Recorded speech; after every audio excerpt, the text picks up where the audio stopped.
2014년은 갑오 동학혁명이 일어난 지 120년 되는 해입니다.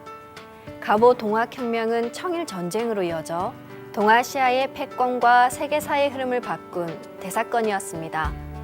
그리고 우리에게는 근대사의 문을 여는 계기가 되는데요. 하지만 이 혁명의 사상적 배경이 되었던 동학의 가르침과 이루고자 했던 목적에 대해선 잘 모르고 있는 것 같습니다. 책으로 만나는 가을개벽 문화. 이번 시간엔 상생문화총서 시천주와 다시개벽을 통해 동학이 전하려 했던 메시지는 무엇인지 알아보겠습니다.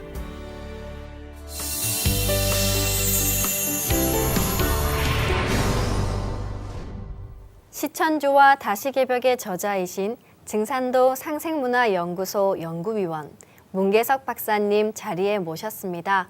박사님, 안녕하세요. 네, 안녕하세요. 오늘 다루게 될 주제가 책 제목 그대로 동학의 핵심 가르침인 시천주와 다시개벽에 대한 것인데요. 시천주와 다시개벽이 무엇인지 간략히 설명해 주시겠습니까? 동학은 최수훈 대신사가 천주님으로부터 천명을 받는 사건으로부터 시작하는데요. 최수훈 대신사가 천주님으로부터 받은 천명이란 호천 궁궐의 주제자로서의 상제님이 실존한다는 것과 이제 5만 년의 운이 다하고 새 세상의 성운이 열리는 다시개벽이 있게 된다는 것입니다. 그리고 쇠운의 정점에서 다시개벽으로 전환되는 시점에는 3년 괴줄이 창궐해서 인류의 생명을 앗아가는데 이때는 인류를 구원하시기 위해 인간으로 강세하시는 천주님, 다시 말해서 상제님을 모셔야 한다는 것입니다. 즉 동학은 세상 사람들 모두가 최수훈 대신사가 전하는 천주님의 대도를 깨닫고 천주님을 지극히 위하는 시천주 신앙을 함으로써 다시개벽기에 도성덕립의 새 인간으로 거듭나야 함을 핵심으로 하고 있습니다.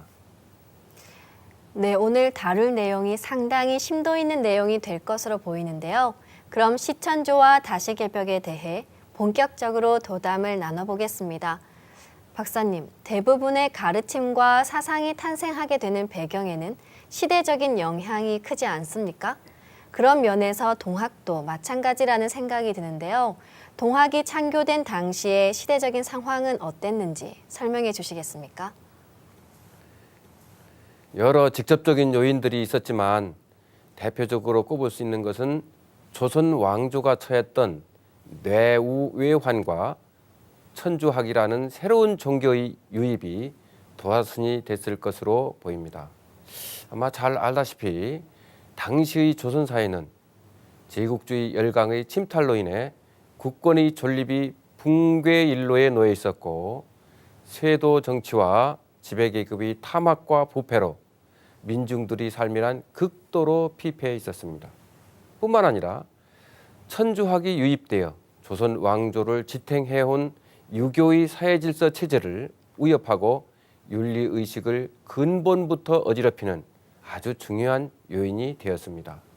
어떻게 보면 희망을 잃은 백성들에게 모두가 잘 사는 세상을 열어주고자 하는 그 소명의식이 최수훈 대신사가 동학을 창도한 계기가 된 것이 아닌가 하는데요.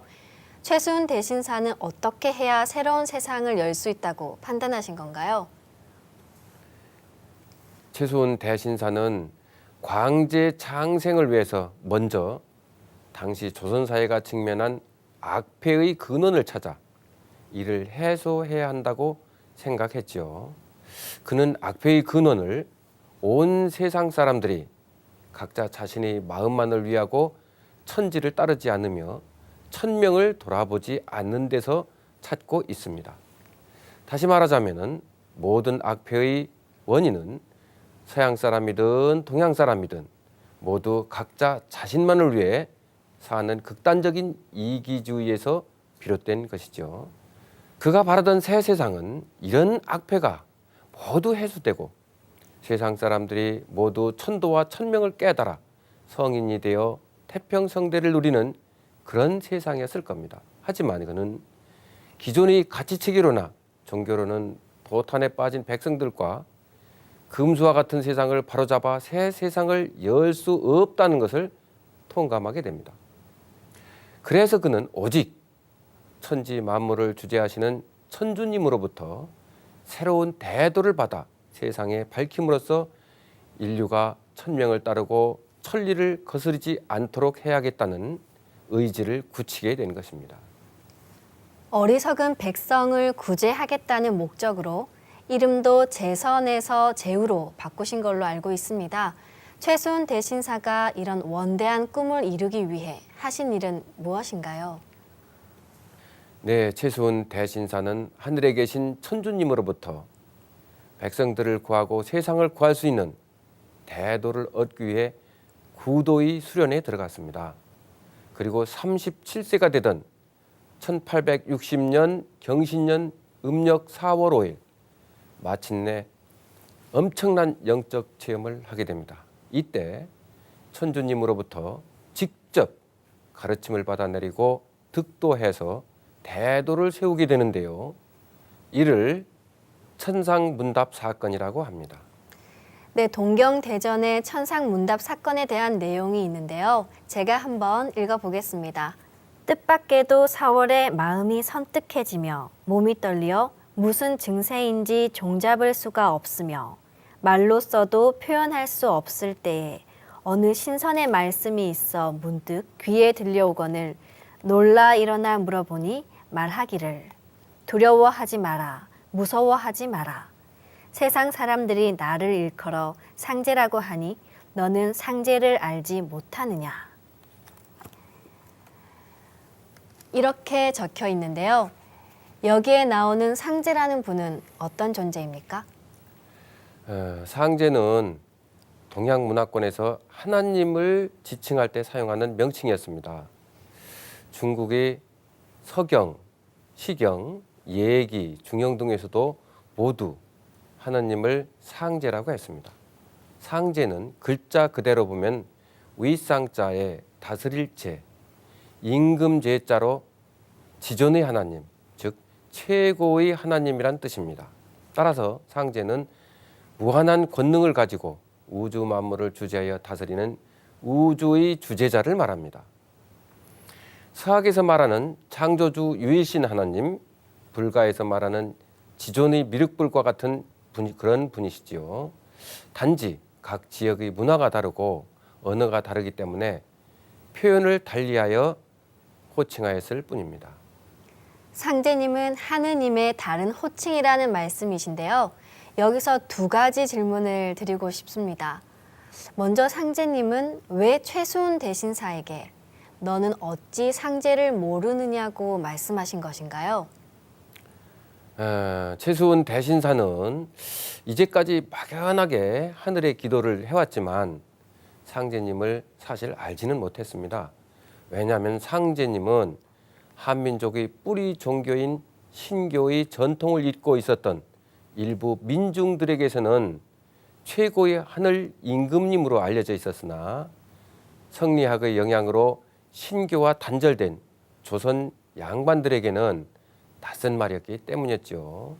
다시 말하면은 고려와 조선 왕조의 통치 체제에서는 오랫동안 신교의 맥을 이어오지 못했고 특히 조선의 유교 문화권에서는 최고의 통치자를 국가의 임금으로만 여겨왔지 하늘 임금이 있어 우주 만물을 주재한다고 여기지 않았던 것입니다. 그래서 최순 대신사는 안심가에서 상제를 모르는 이들에게 호천금골 상제님을 내가 어찌 알까 보냐 라고 말했던 것이지요. 네, 고대로부터 신앙해 왔던 상제님을 잊어버렸기 때문에 이를 일깨워 주기 위함이었다고 볼 수 있겠네요. 그리고 한 가지 더 여쭤보고 싶은 것은 앞서 박사님께서 최순 대신사가 천주님께 기도를 올렸다고 하셨는데요. 실제 대도를 내려주신 분은 천주님이 아닌 상제님이시거든요. 천주님과 상제님, 어떤 관계가 있는 건가요? 예, 참 어려운 문제이기도 합니다. 천주는 16세기 후반 중국에 온 카톨릭 선교사 마테오 리치 신부에 의해 처음 사용된 하느님의 호칭입니다. 마테오 리치 신부가 기독교 교리를 소개한 책의 제목이 천주시리였거든요. 이후 동아시아의 카톨릭 신자들은 하느님을 천주로 불렀습니다. 그런데 마테오 리치는 천주시리에서 천주는 곧 중국의 옛 경전에서 말하는 상제다라고 했습니다. 그러므로 가톨릭에서 사용하는 천주는 말만 다르지 실은 상제의 다른 호칭에 불과합니다. 분명 최수훈 대신사에게 천명과 신교를 내려주신 절대자는 천주님이며 천주의 신적인 위격이 바로 상제님인 것입니다. 최수훈 대신사는 상제님을 친견함으로써 대도의 가르침을 천명으로 받아내려 새 시대의 시운에 건말는 동학을 창교하게 된 것입니다. 서양의 천주님과 동양의 상제님은 결국 한 분, 하느님의 다른 호칭이라고 볼 수 있겠군요. 그런데 제가 알기로는 서양의 천주님은 세상을 초월해 있는 존재인 반면에 상제님은 세상 속에서 인간의 모습을 하고 우주를 통치하시는 분으로 알고 있습니다. 이 둘을 같은 분으로 여기기에는 무리가 있는 것 같은데 어떻습니까? 참 아주 어려운 질문을 하시네요. 사실 그 천주학이 중국에서 조선에 처음 소개됐을 때 최수훈 대신사는 서교에서 주창하는 천주를 비판적인 시각에서 바라보았습니다. 세상을 초월해 있는 천주는 세상과의 단절을 함축하는 것이겠지요. 이는 곧 인간과 천주의 접촉을 허용할 수 없게 된다고 본 것인데요. 따라서 초월적인 천주를 신앙하는 자는 천주의 뜻을 자의적으로 파악하게 되므로 허무지설을 늘어놓을 수밖에 없다는 것이 최수훈 대신사의 입장이었습니다.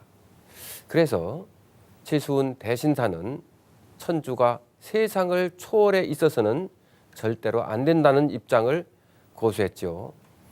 이러한 최수훈 대신사의 견해는 동경대전에서 확인할 수 있는데요. 천주는 글자 그대로 표현하면 하늘과 주인의 합성어로 하늘의 주인이라는 뜻입니다. 여기서 중요한 것은 최수훈 대신사가 말한 천주는 인격적 존재를 지칭한다는 것입니다. 그것은 최수훈 대신사 자신이 주자에 대해 주자는 천주를 존칭하여 부모와 같이 공경하여 섬기는 것이라고 정의한 것에서 미루어 알 수 있습니다. 물론 여기서 천주의 의미를 부모와 같이 존칭하여 하늘을 섬기라는 뜻으로 볼 수도 있겠지만 부모를 공경하여 섬기듯이 하늘의 주인이 되는 인격적 천주를 섬겨야 한다는 뜻으로 봐야 합니다.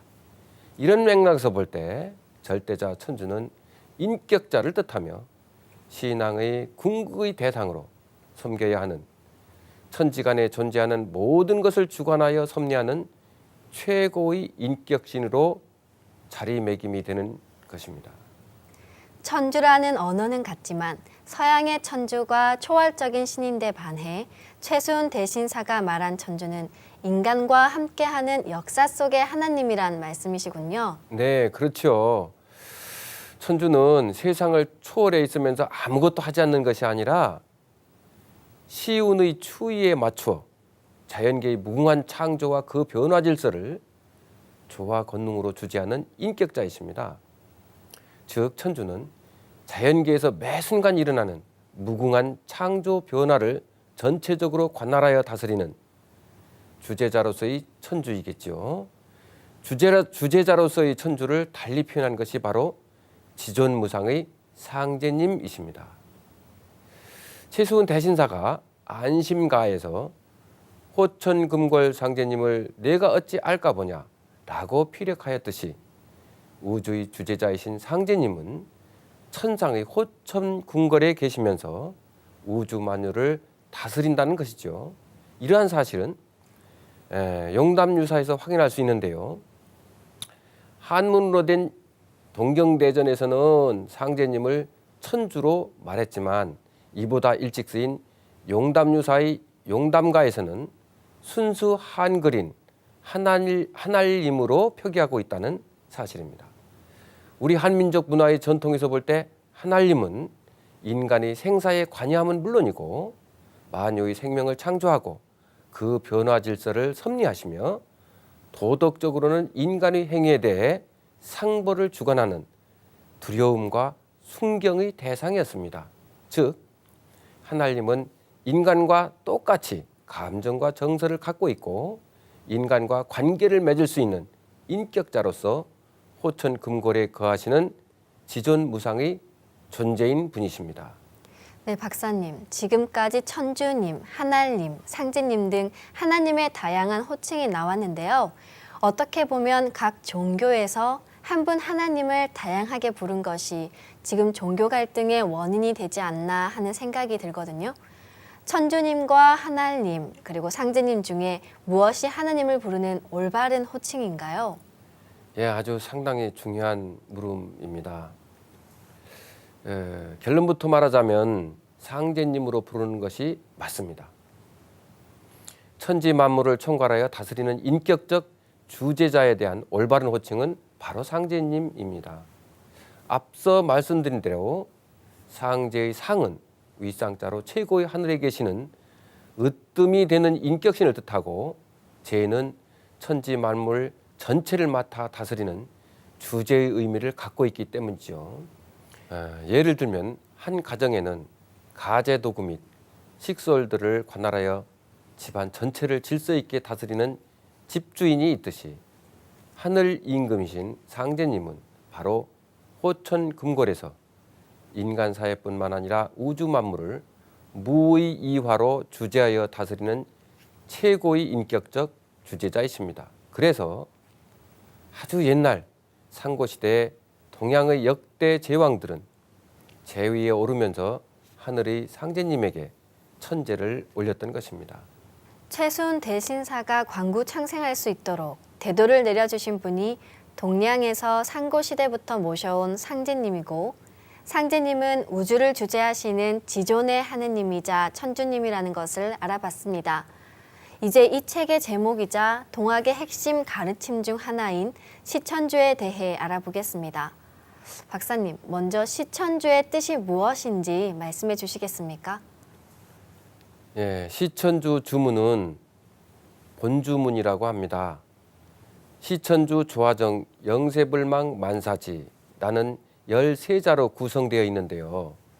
여기에는 동학이 지향하는 바의 핵심 가르침이 압축되어 있다고 볼 수 있습니다. 시천주는 모실 시자에 하늘천과 주인주자의 결합어입니다. 앞서 말씀드렸듯이 최수은 대신사는 주자에 대해서 존칭하여 부모와 같이 섬겨야 하는 것이라고 정의하고 있습니다. 이를 통해 볼 때 모심의 대상은 단순히 하늘이 아니라 부모와 같이 섬겨야 할 인격적인 하나님, 즉 천주이시며 시천주란 곧 천주를 부모와 같이 모신다는 뜻임을 알 수 있겠지요. 시천주는 우주의 주재자이신 천주님을 부모와 같이 모셔야 한다는 의미라고 하셨는데요. 그럼 어떻게 하는 것이 천주를 부모와 같이 모시는 것입니까? 그것은 세상 사람들이 상제님의 신령스러움과 지극한 기운을 체험하고 천주에 대한 믿음을 깨달아서 그 믿음이 흔들리거나 변함이 없이 상제님을 향한 마음을 끝까지 지켜내어 신앙을 변치 않게 믿는 것이라고 할 수 있습니다. 최수은 대신사는 이를 오심즉 여심으로 압축하고 있는데요. 천주와 내 마음이 소통하여 하나 된 상태가 바로 시천주의 진정한 의미라는 것입니다. 앞서 말씀드렸듯이 최수은 대신사가 창도한 동학의 목적은 지구촌 인류가 모두 금수와 같은 상태를 버리고 신천지의 새 인간으로 거듭남으로써 도성덕립한 성인이 되는 데 있습니다. 이에 대해서 최수훈 대신사는 상제님을 신앙함으로써 모두 상제님과 한 마음으로 통하고 천도를 깨달아 천명에 따라 살게 되면 누구나 도성덕립에 이를 수 있다고 했습니다. 네, 지금까지 시천주의 의미에 대해 알아봤는데요. 이제 동학의 핵심 가르침 중 나머지 하나인 다시개벽에 대해 말씀 나눠보겠습니다. 다시개벽이란 무엇을 의미하는 것인가요? 예, 가장 중요한 사상 중의 하나이기도 한데 최수훈 대신사는 대자연의 변화를 운수순환론으로 말하고 있습니다. 우주는 물론이고 자연과 인간과 문명의 흥망성쇠와 기륭화복 등은 모두 시운에 의해서 성운과 쇠운으로 순환하게 된다는 것이죠. 이러한 운수순환론에서 볼 때 최수훈 대신사는 당시 문명사적인 세태가 선천 여름철이 말기에서 맞이하게 되는 쇠운의 정점에 이르렀다고 진단하고 있습니다. 이러한 쇠운의 극점에서 성운으로의 전환은 새로운 차원의 세상의 열림을 의미하는데요. 이를 최수훈 대신사는 다시개벽의 범주로 표현하고 있는 것입니다. 다시개벽은 선천운수에서 후천운수로의 극적인 대전환을 말합니다. 그런데 후천운수로의 진입 직전에는 현실적으로 창조적 파괴를 동반하게 되는데요. 즉 선천운수의 말대에 이르게 되면 자연사와 문명사에 적체되어 왔던 그간의 모든 병폐가 총체적으로 일어나 3년 괴질로 엄습하게 된다는 것입니다. 이것이 최수훈 대신사의 중요한 입장이지요. 지구촌을 휩쓰는 괴질은 병든 인류와 그릇된 문명을 청산하는 요인이 됩니다. 이를 통해서 인류가 선천의 역사와 문명을 최종적으로 마무리 짓고 후천이 새 생명으로 거듭나게 되는 겁니다. 지구에서도 가을이 열릴 때는 추워진다든지 열매가 맺힌다든지 그 전과는 전혀 다른 일이 벌어지잖아요. 우주 일련에서 다시개벽하는 가을개벽기에도 이와 같은 일들이 벌어지나요? 네, 당연히 벌어집니다. 우주 일련에서 후천 개벽은 우주 만물이 질적인 변화를 동반하게 되는데요. 이는 마치 지구 일련에서 전반기의 새로운 봄의 열림으로 인해 만유의 생명이 탄생, 성장하다가 극점에 이르러서는 생장의 질서를 문 닫고 후반기에 가을의 열림으로 인해 만유의 생명이 결실의 질서로 전환하는 것과 똑같은 이치입니다. 이는 우주 만물이 운행 질서와 생존 환경 또한 근본적으로 바뀌게 됨을 또 의미하는데요. 그럼으로써 천지와 인간을 포함한 만물이 새로워지게 되는 것이죠. 즉 후천 개벽으로 인해 새로운 하늘, 새 땅이 열리고 만물이 새로워집니다. 이는 곧 자연, 문명, 인간의 존재 질서가 새로운 차원으로 재조직됨을 뜻합니다. 네, 잘 알겠습니다. 박사님, 아까 말씀 중에 선천운수의 말대에 이르면 3년 괴질이 엄습한다고 하셨는데요. 요즘 세계적으로 전에 없던 전염병이 창궐해서 지구촌이 불안에 떨고 있지 않습니까?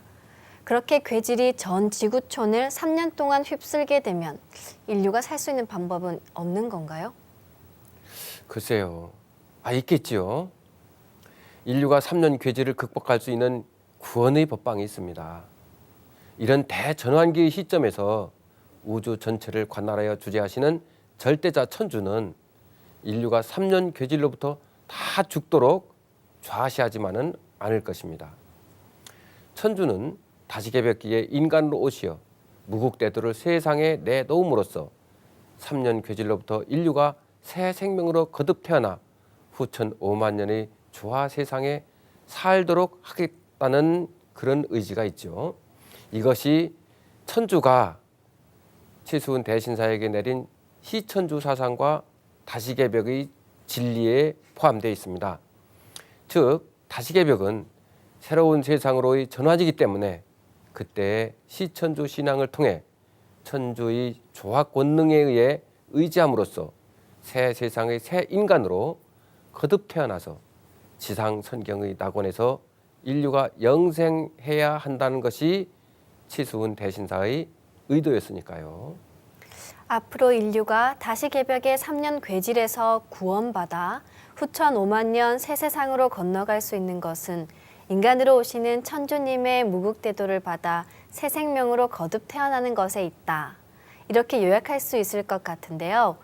인간으로 오시는 천주님에 대해 좀 더 자세한 설명이 있어야 할 것 같습니다. 예, 후천 가을 개벽기에는 3년 괴질에서 인류를 건지고 후천 5만 년의 무국지운의 운수를 이끌어갈 수 있는 대도가 나와야 합니다. 그래서 치수훈 대신사는 몽중노소 문답가에서 만고에 없는 무국대도가 이 세상에 날 것이니 라고 말했습니다. 그럼 만고에 없는 무국대도는 도대체 어디에서 어떻게 나오는 것일까요? 그것의 소자출은 당연히 절대자 천주님에 근거해야 합니다. 왜냐하면 무국대도란 더 이상의 상위가 없는 최고의 도, 즉 지존무상의 대도를 뜻하기 때문이죠.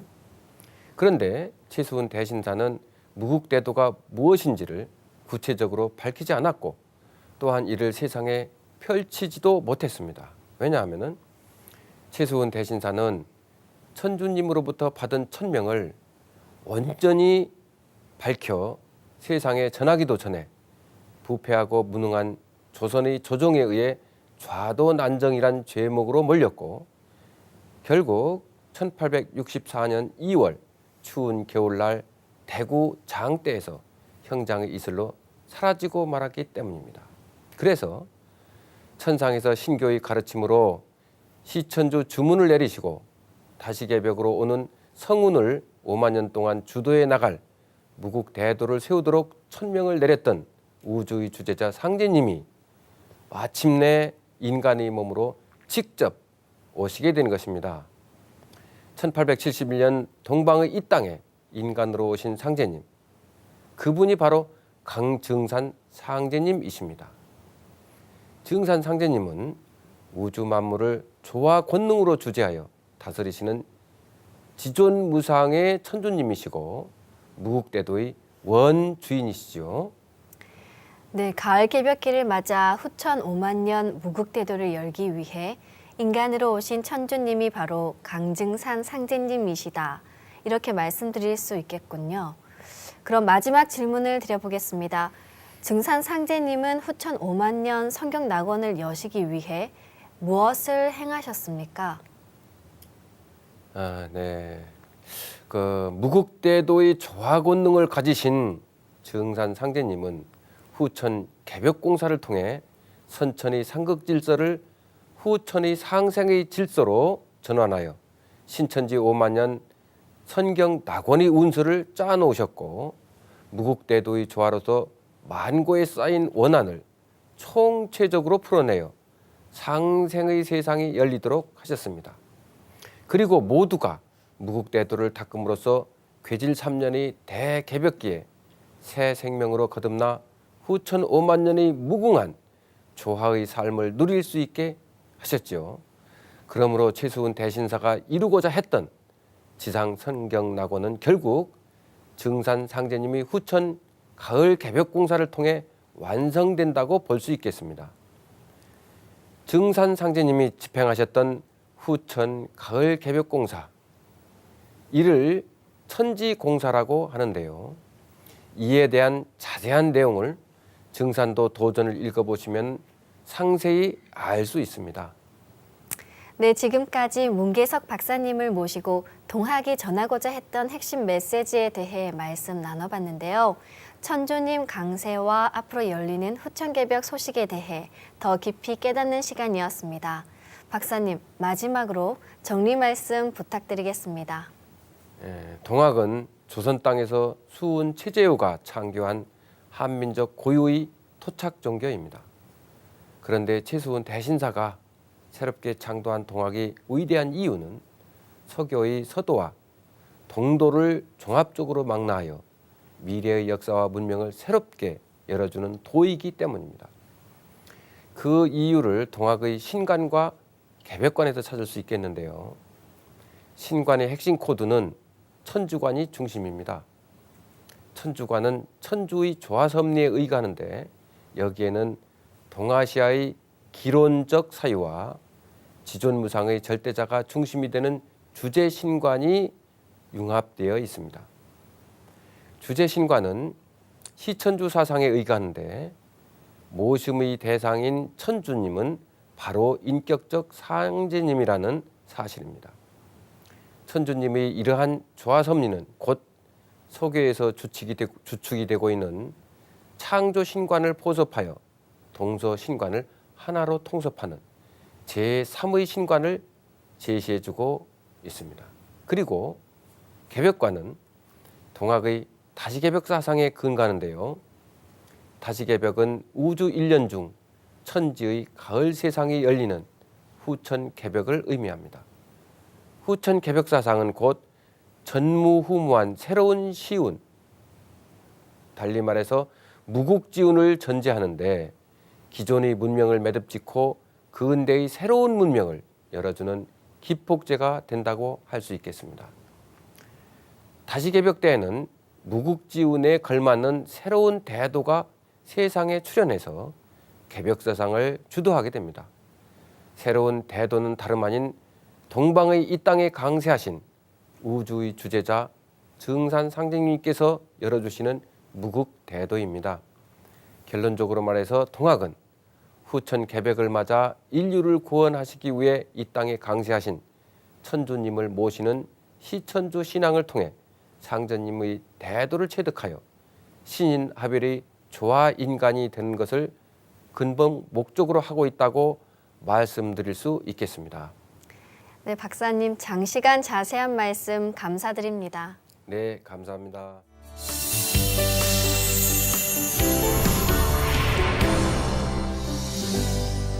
조선의 백성들이 절망의 시대를 살고 있던 시대, 최수훈 대신사는 천주님으로부터 천명을 받고 동학을 창도했습니다.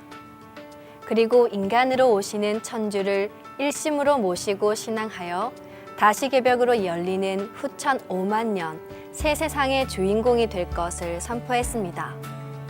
그러나 최수훈 대신사는 천명을 이루지 못했을 뿐만 아니라 그의 가르침은 변질되고 왜곡되기까지 했습니다.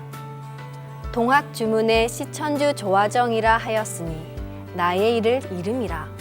나를 믿는 자는 무궁한 행복을 얻어 성경의 낙을 누리리니 이것이 참동학이니라 하신 상제님 말씀처럼 이제 최수훈 대신사가 전하고자 했던 시천주와 다시개벽 소식은 후천 성경을 건설하기 위해 직접 인간으로 강세하신 증산 상제님의 무국대도에 의해 실현됩니다. 동학의 핵심 가르침을 깨닫고 천주님을 모시는 시천주 신앙을 통해 후천 가을 천지의 열매가 되고자 하시는 분들께 시천주와 다시개벽을 꼭 읽어보시길 권해드립니다.